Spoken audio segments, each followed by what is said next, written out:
نظر لگنے سے بچنے کی دعا اور اس کا طریقہ۔ دوستو، حدیث میں پیارے آقا صلی اللہ علیہ وسلم نے ارشاد فرمایا کہ جو شخص کوئی اچھی چیز دیکھے اور اسے دیکھ کر اس پر ماشاء اللہ لا قوت الا باللہ کہے تو انشاءاللہ وہ بری نظر سے یا نظر لگنے سے محفوظ ہو جائے گا۔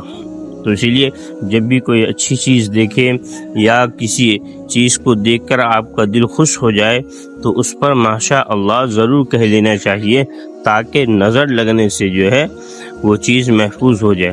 بعض مرتبہ اولاد کو بھی نظر لگ جاتی ہے، بچوں کو نظر لگ جاتی ہے۔ کتنے لوگوں کو دیکھا ہوگا کہ چھوٹے چھوٹے بچے ہوتے ہیں، دیکھ کے کہتے ہیں ہاں ہے کتنے پیارے ہیں، تو اس پہ ماشاء اللہ جو ہے ضرور کہنا چاہیے۔ اپنی اولاد کو بھی دیکھیں جب اپنے بچوں کو، تو اس پہ بھی کہا گئے کہ ماشاء اللہ اللہ نے کتنا پیارا بچہ دیا ہے، کتنے پیاری بیٹی ہے، کتنا پیارا بیٹا ہے۔ تو اس دعا کو ضرور پڑھا کرے، انشاءاللہ نظر سے حفاظت ہوگی۔